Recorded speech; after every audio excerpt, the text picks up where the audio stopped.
그냥 성경을 읽으면서 결코 펴보지 않았을 책일 것 같은 레위기 말씀을 우리가 함께 보고 있습니다. 낯설고 눈에 잘 들어오지 않는 레위기의 5대 제사법에 대해서 우리가 말씀을 보면서 하나님께서 원하시는 예배의 태도, 자세가 무엇인지 배우고 있습니다. 레위기에 나오는 5대 제사가 무엇일까요? 우리가 지난번에 배운 것이 번제입니다. 오늘은 소제, 그리고 화목제, 속제제, 속건제 이렇게 5가지가 있습니다. 한번 따라해 볼까요? 번제, 소제, 화목제, 속제제, 속건제, 이렇게 5가지가 레위기에 나오는 5대 제사입니다. 이 5가지 제사도 두 갈래로 구분을 할 수가 있습니다. 향기가 있는 제사, 향기가 없는 제사 이렇게 얘기하는데요. 향기가 있는 제사는 하나님께서 그 제사를 기뻐 받으시는 제사입니다. 하지만 향기가 없는 제사는 특별한 목적을 위해 드려지는 제사였는데요. 향기가 있는 제사는 예배 그 자체라고 할 수 있지만 향기가 없는 제사는 예배 회복을 위한 제사입니다. 특정한 죄 문제를 해결하기 위한 제사이죠. 그래서 향기가 있는 제사는 번제, 소제, 화목제가 향기가 있는 제사입니다. 그런데 속제제와 속건제는 죄 문제를 해결하기 위한 제사, 향기가 없는 제사이죠. 그럼 향기라고 할 때 어떤 냄새를 말하는 걸까 생각해 보게 됩니다. 배고플 때 여러분이 고깃집 옆을 지나가면, 숯불고깃집 이런 데 옆을 지나가면 참을 수가 없잖아요. 먹고 싶어서. 제사를 드리는 현장도 동물의 피가, 그 붉은 피가 제단을 물들이는 아주 끔찍한 모습이었겠지만 구수한 고기 익는 냄새가 진동하는 곳이었습니다. 불과 잘 손질된 고기의 만남은 여느 고깃집과 다르지 않았을 것입니다. 참 재미있는 것은 우리가 그 고기 익는 냄새를 좋아하는 것처럼 하나님께서도 그 향기를 기쁘시게 맡으셨다라는 것이죠. 고기 냄새만큼 사람을 정신 못 차리게 하는 냄새가 하나 더 있는데요. 바로 빵 굽는 냄새입니다. 오늘 우리가 살펴볼 소제는 빻은 곡식을 맛있는 전병으로 구워드리는 제사입니다. 하나님께서도 우리처럼 이 구수한 빵 굽는 냄새를 굉장히 좋아하시는 것 같습니다. 소고기, 베이커리, 자꾸 먹는 걸 얘기하니까 예배에 대해서 얘기하는 게 아니라 식사 자리에 대해서 얘기하는 것 같죠. 그런데 맞습니다. 우리의 예배는 하나님께서 기뻐하시는 한상 잘 차려진 식탁과도 같습니다. 하나님은 세상을 창조하실 때 빵나무, 불고기나무, 쌀밥나무 이렇게 만들지 않으셨어요. 왜냐하면 우리가 밀을 거두어서 사람의 손을 거쳐 맛있는 빵이 만들어지는 과정을 하나님은 보고 싶으셨던 것이죠. 단순한 빵 하나라고 해도 얼마나 많은 사람들의 수고가 그곳에 들어가 있습니까? 추수하는 수고로부터 또 그 곡식을 잘 빻고 또 갈아서 빵으로 만들기까지, 사랑하는 사람의 집에 초대를 받아서 맛있는 음식 냄새를 맡으며 준비된 저녁 식사를 기다리는 것처럼 하나님은 우리의 예배를 기다리고 계십니다. 그렇게 예배는 하나님과 우리의 행복한 교제의 시간이라고 할 수 있습니다. 오늘 우리가 함께 읽은 소제는 말씀드린 것처럼 다른 4개의 제사와 달리 곡식으로 드리는 제사입니다. 가축이 아니라 곡식으로 드리는 제사입니다. 그럼 곡식은 어느 곳에서 나올까? 스스로 땀을 흘려 1년 농사를 통해 수확한 곡식이라고 할 수 있죠. 하나님을 믿는 백성들은 모든 추수의 기쁨에 하나님의 은혜와 복이 있음을 인정할 수밖에 없잖아요. 1년 동안 뜨거운 태양을 비추어주고 이른 비, 늦은 비를 내려주고 또 땅의 양분으로 그렇게 튼실하게 자라난 곡식을 추수하여 탈곡하고 그것을 곱게 빻아서 빵으로 만들어 하나님께 드린다는 것은 하나님이 부어주신 은혜에 감사라는 빵으로 하나님께 돌려드리는 것이죠. 마침 오늘 교회력으로 우리는 추수감사절을 맞이하게 되었는데요. 우리 1년의 삶 가운데 하나님께서 부어주신 은혜를 우리는 어떤 감사라는 예물로 하나님 앞에 드릴 수 있을까요? 부모님의 생일에 자녀가 한 푼, 두 푼 받았던 용돈을 모아서 귀중한 선물을 준비해서 드리지 않습니까? 실제로 그 용돈은 부모님이 주신 것이죠. 그래서 부모님이 야, 그 돈 어차피 내가 준 거 아니야? 라고 그 선물을 가짱게 여기는 경우는 없죠. 그렇게 준비한 선물을 얼마나 기쁘게 받아주십니까? 용돈 정도가 아니라 자녀에게 모든 걸 주고서도 부모는 감사와 사랑이 담긴 그 작은 선물에, 자녀의 선물에 기뻐하는 거죠. 지난 시간에 우리가 살펴본 번제의 의미가 뭐라고 했죠? 우리 기도자가 함께 얘기했던 부분들 중에 나왔지만 전부를 드리는 예배라고 했죠. 번제가 보여주는 예배의 정신은 전부를 드린다는 것입니다. 그 제물로 드린 동물, 가축을 온전히 하나도 남김없이 하나님 앞에 불로 태워 드리는 제사였지 않습니까? 그런데 그렇게 전부를 드리는 예배자의 마음을 하나님이 또한 그 예배자를 머리부터 발끝까지 온전히 연락해서 받으신다라는 의미도 있습니다. 예수님은 친히 자신의 살과 피 전부를 우리에게 주심으로 우리에게 자녀의 권세, 예배자로 설 수 있는 특권을 허락해 주셨습니다. 따라서 번제는 하나님께서 우리에게 베푸신 속죄, 구원의 의미가 있습니다. 번제는 항상 우리가 오늘 살펴본 소제랑 같이 드려졌습니다. 그도 그럴 것이 구원받은 사람에게 나타나는 자연스러운 모습이 감사와 헌신의 모습이기 때문입니다. 소제라는 말을 히브리어로 살펴보면 미느하라고 합니다. 미느하, 무슨 뜻일까? 조공 혹은 선물, 뇌물 이런 뜻입니다.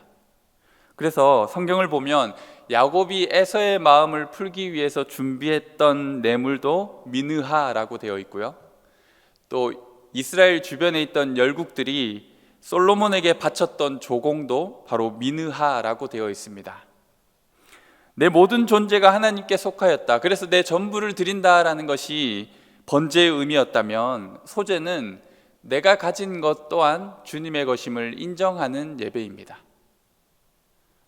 내가 하나님의 소유라는 사실을 증명할 수 있는 가장 분명한 표지가 무엇입니까?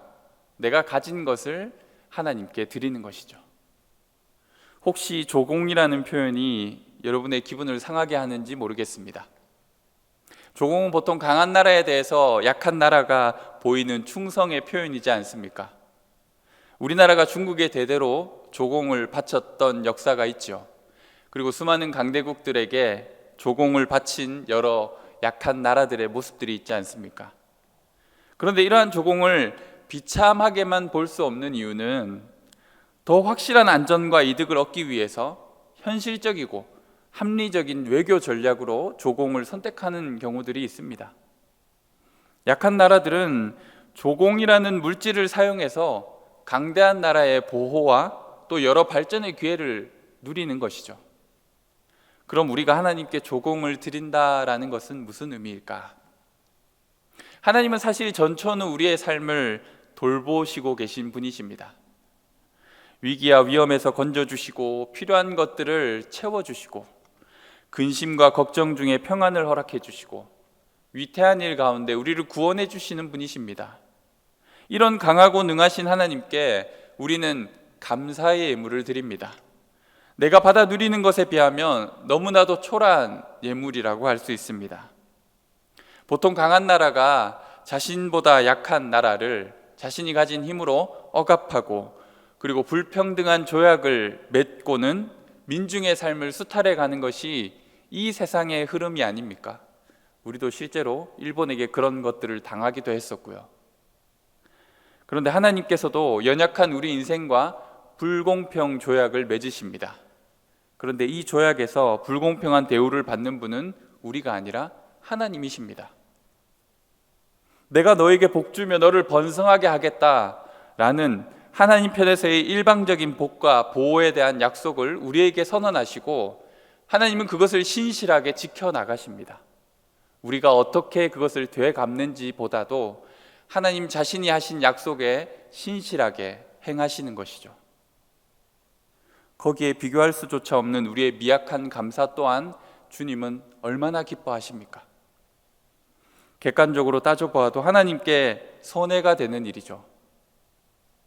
자녀가 성인이 되어 번듯한 직장을 가지고 이제 내가 뭔가 이루었구나, 그래서 첫 월급을 타서 부모님에게 선물을 드릴 때가 있습니다. 그러면 왠지 어깨에 힘이 들어가고 뿌듯한 마음이 들죠. 그런데 사실 그때까지 뒷바라지 해준 부모님의 사랑이 훨씬 더 크다라는 것을 우리는 부인할 수 없잖아요. 우리가 하나님께 감사를 표현하고 예물을 드린다라는 것의 의미도 꼭 이와 같을 때가 많습니다.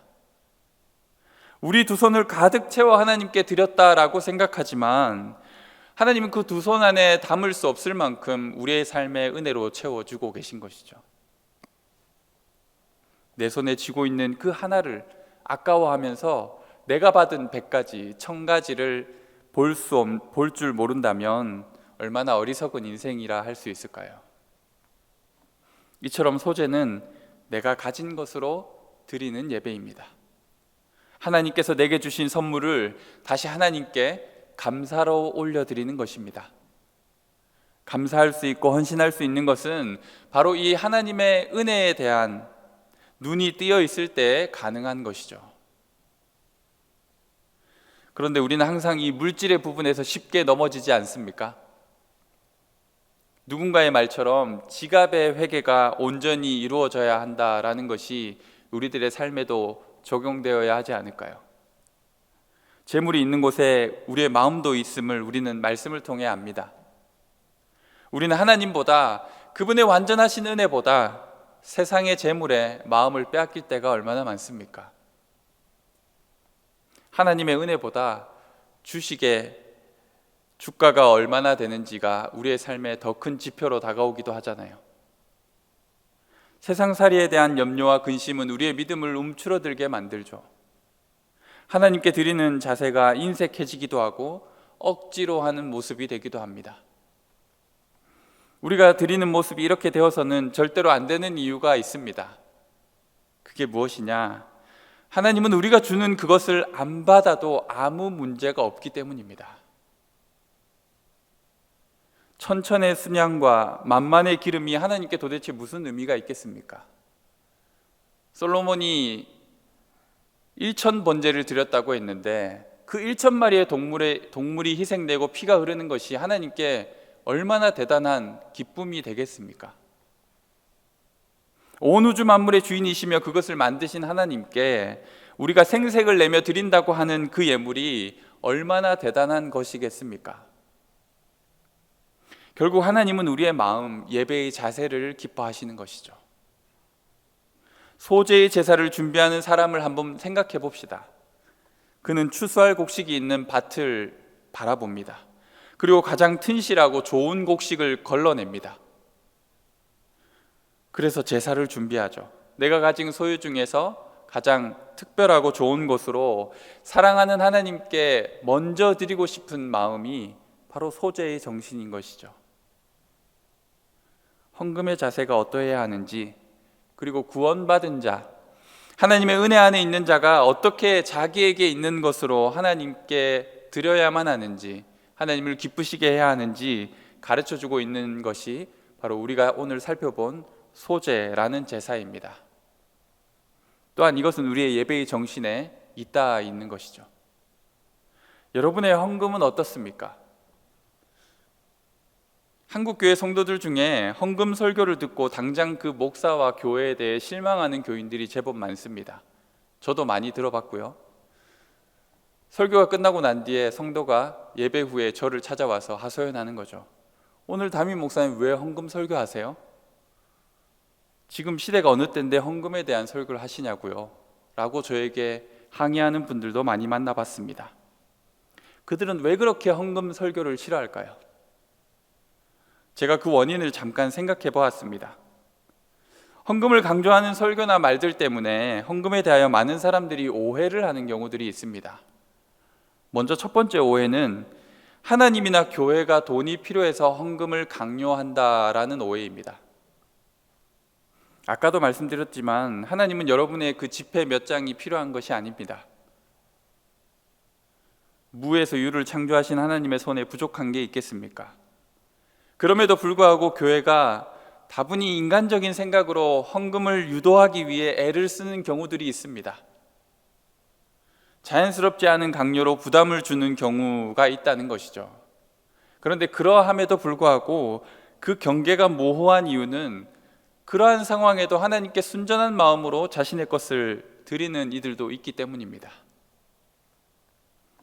제가 신학대학원 시절에 설교의 실제라는 수업에서 같이 수업을 듣던 동기 목사님의 설교 때 들은 그분의 실제 경험담이 하나 있었는데요. 그분이 고등학교 시절에 아버지 사업이 실패하고 온 집안이 엄청난 빚을 떠안게 되었다고 합니다. 모두가 우울하고 힘든 시간을 보내던 그때 자신이 다니던 교회는 마침 건축을 앞두고 있었고 그 건축을 위해서 부흥회를 열었다고 합니다. 그 목사님은 큰맘 먹고 자신이 안 믿는 친구들을 몇 명 전도해서 부흥회에 함께 참여했습니다. 그런데 그 부흥사가 굉장히 노골적으로 헌금에 대한 얘기만 하기 시작했어요. 그리고 실제로 헌금을 막 작정시키기 시작한 거죠. 자, 100만 원부터 손들겠습니다. 이런 낯뜨거운 상황이 펼쳐지고 목사님은 고개를 푹 숙이고 있었다고 합니다. 안 믿는 자신의 친구들은 그런 어이없는 광경을 재미있게 구경하고 있었죠. 그렇게 액수는 점점 올라갔습니다. 기어코 2천만 원 없습니까? 작정하실 분 손 드십시오. 그런데 잠시 정적이 흐른 뒤 부흥사는 감격에 찬 목소리로 외칩니다. 아, 손 드셨습니다. 하나님께 영광의 박수.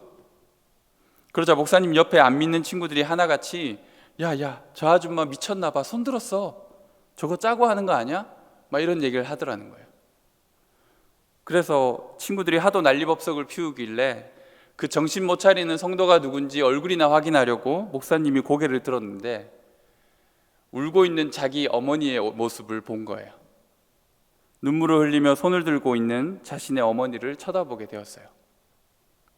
이야기를 들어보니 어머니께서 교회 건축을 앞두고 이미 2천만 원의 헌금을 작정하셨다고 합니다. 그런데 2천만 원이 훨씬 넘는 빚을 지고 있는 상황에서 참 많은 고민과 갈등이 있었던 것이죠. 그런데 어머니는 결국 하나님과 한 약속을 지키기 위해 그 어려운 결정을 하고 용기를 내 손을 든 것입니다. 그런데 그 목사님의 간증은 놀라웠습니다. 그때 어머니의 결단과 가족의 간절한 기도를 통해 건축 헌금을 내는 족족 빚도 신기하게 하나씩 갚아지기 시작했다라는 것이죠. 이 이야기를 통해 제가 그러니 여러분도 헌금 많이 하십시오 라고 하면 저도 수준 이하의 부흥사가 되고 말겠죠. 이 이야기에서 우리가 기억해야 하는 것은 하나님과 약속을 지키려는 그 순전한 믿음을 하나님이 기뻐하시고 그를 긍휼히 여기셨다라는 것입니다. 부흥사가 되도 않은 짓을 하며 헌금을 강요하고 작정하게 하는 그 순간에도 어떤 교인은 순전하게 하나님을 향한 자신의 약속을 지키기 위해 눈물로 각오하며 손을 들고 있었던 것이죠. 돈 한 푼 두 푼이 중요한 게 아닌 것이죠. 다시 말해서 하나님이 돈이 필요해서 우리가 헌금을 하는 게 아니라는 말입니다. 헌금에 대한 두 번째 오해는 이런 것이 있는데요. 헌금은 교육과 훈련이 필요 없다. 각자의 몫으로 남겨둬야 한다. 우리는 대체로 그런 생각을 많이 하지 않습니까? 어떤 사람들은 언젠가 자신이 헌금을 할 것이다 라고 얘기합니다. 제가 아는 한 사람은 자신의 수입이 일정 금액 이상 될 때부터 11조 헌금을 하겠다라고 하더라고요. 그런데 그 금액을 들어보니 평생 도달하기 힘든 금액이었어요. 즉 돌려 말해서 11조를 안 하겠다는 말이죠. 또 어떤 이들은 자신의 마음에 내키는 대로 헌금을 하기도 합니다. 하지만 헌금은 다른 여느 신앙처럼 교육과 훈련이 필요합니다. 제가 아무리 예수님과의 첫사랑으로 믿음이 뜨겁고 열정적이던 청년 시절에도 헌금에 대해서 잘 몰랐어요. 그래서 헌금을 해야 하는지 어떻게 해야 하는지 배우지 않았던 시절에는 헌금을 하는 것에 대해서 전혀 이해하지 못했던 시절이 있었습니다. 소재는 반복적으로 드려지는 제사였습니다. 마치 우리가 조공을 바치는 것처럼 하나님께 일상적으로 드려지는 것이었어요.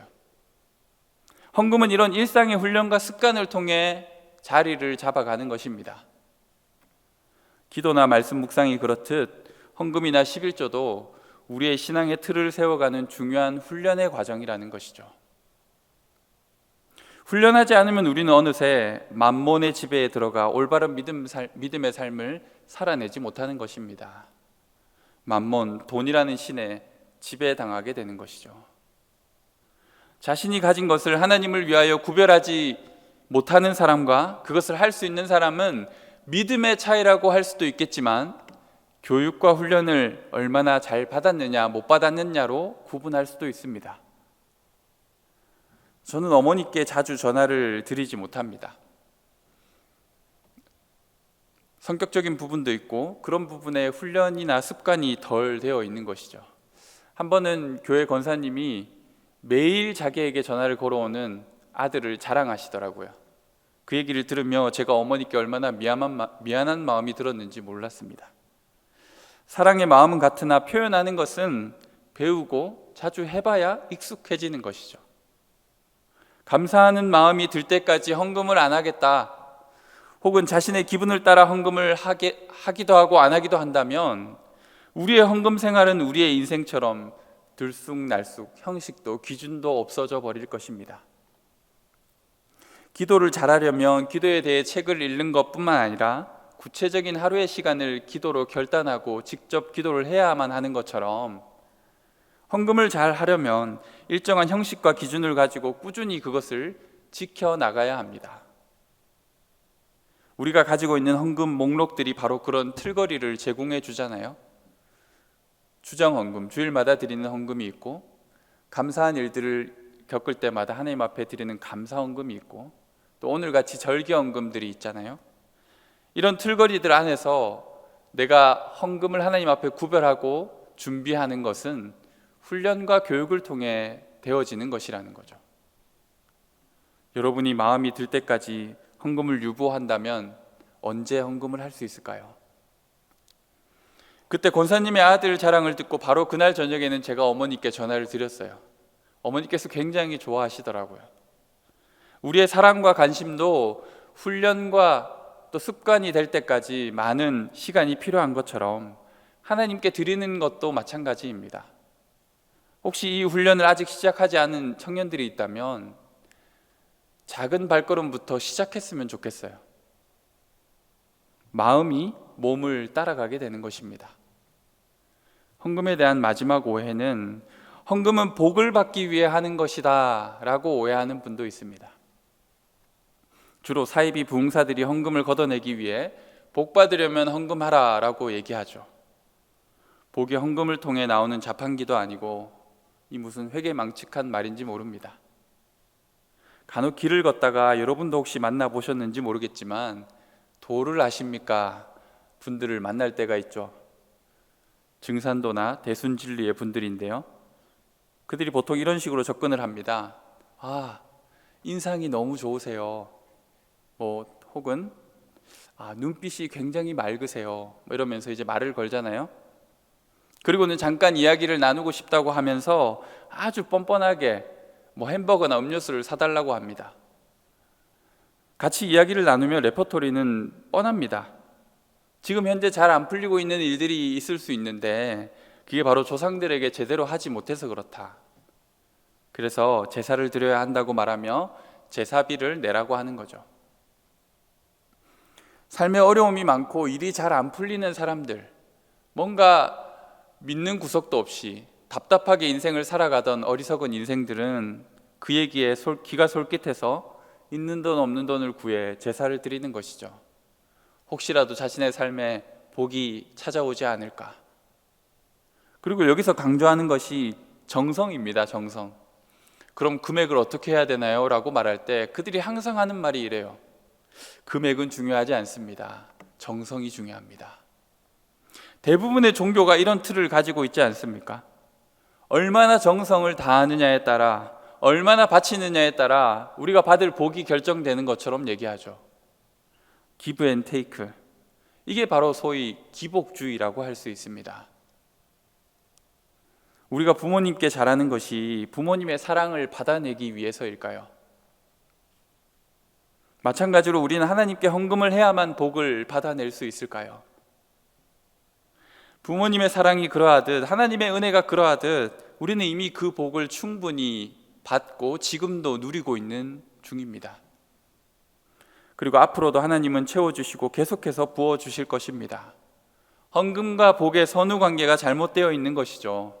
헌금이 복을 만들어내는 것이 아니라 복을 주신 하나님께 감사의 마음을 드리는 것이죠. 물론 요즘은 많은 사람들의 삶이 어렵습니다. 경제적인 어려움이 계속 지속되고 있지 않습니까? 취업도 어렵고 월급도 우리의 삶을 그렇게 풍요롭게 해주지 못하는 형편 아닙니까? 그런 어려운 형편의 사람들에게 저조차도 헌금을 강요하고 싶진 않습니다. 하나님 입장에서도 우리들의 궁핍한 형편을 걱정하시고 돌봐 주실 마음이 더 크실 것입니다. 하지만 그럼에도 생각해 보아야 할 것은 과부의 2렙돈의 헌금처럼, 사렙다 가부의 떡 한 덩이처럼, 꼬마가 바친 오병이어의 도시락처럼 믿음의 결단이 필요한 순간들도 있다라는 것이죠. 헌금을 많이 한다고 더 큰 구원과 복을 받는 것도 아니고, 헌금을 많이 못했다고 구원에서 밀려나는 것도 아닙니다. 오히려 헌금 조금 많이 했다고 우쭐대던 바리새인들이 하나님의 무서운 책망을 듣게 되는 것이죠. 중요한 것은 우리의 마음의 자세가, 우리의 믿음의 태도가 어떠하냐라는 것입니다. 많은 부자들이 성전 앞에 그 헌금함 앞에서 막 경쟁하듯이 과시하듯이 헌금을 넣고 있던 그때에 초라하게 생긴 한 과부가 아주 부끄러운 모습으로 그 당시 가장 적은 화폐 단위였던 렙돈을 2렙돈을 헌금함에 넣었습니다. 자기의 전 재산이었던 그 금액을 하나님께 드리며 과부는 어떤 마음이었을까요? 하나님, 저 대단하죠? 제가 이 정도입니다. 이런 생각이었을까요? 절대 아니겠죠. 오히려 하나님, 저를 불쌍히 여겨주세요.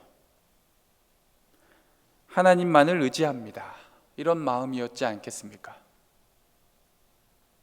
이렇게 자신의 삶 전체를 헌신하며 의탁하는 자녀를 사랑이 많으신 하나님께서 그냥 내버려 두시겠습니까?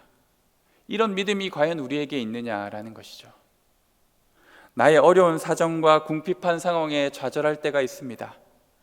돈이 가진 힘에 기가 죽어 살아가는 우리들의 모습이 많습니다. 그러나 과연 얼마나 하나님만을 믿음으로 두려워하지 않고 내가 가진 것을 기꺼이 드릴 수 있느냐, 이것은 우리의 믿음의 문제라는 것이죠. 우리의 소재에는 불필요한 과장과 자기의가 사라져야 합니다. 그래서 소재에는 누룩이나 꿀을 넣지 않는 것입니다. 누룩은 부풀리는 죄인된 사람의 악한 심성을 이야기합니다. 초대교회 시절 아나니아와 삽비라가 그런 누룩을 자신의 헌신에 담지 않았습니까? 바나바가 자신의 전 재산을 교회에 헌납하는 모습을 보며 그것을 흉내내려고 자신의 것을 다 바쳤다라고 거짓말하고 절반을 감추어 두었잖아요. 성령님을 속이려고 한 것이죠. 사람을 의식한 예물에는 누룩이 들어가게 됩니다. 오히려 소재의 근본 정신처럼 우리는 겸손과 헌신의 자세가 필요합니다. 밀이라는 것을 생각해 보면 딱 2가지로서 유용한 것이죠. 그 상태 그대로는 아무 소용이 없습니다. 땅에 떨어져 썩어져 죽거나 혹은 고운 가루로 잘 갈려졌을 때, 이 2가지 경우로서만 밀이 가치가 있는 것이죠. 땅에 떨어진 한 알의 밀알은 새로운 열매를 맺게 되는 것입니다. 그리고 곱게 갈린 밀은 가루가 되어 맛있는 빵이 되는 것이죠. 소재의 정신이 이와 같습니다. 내가 죽거나 곱게 갈리어 아름다운 제사가 되어드리는 것.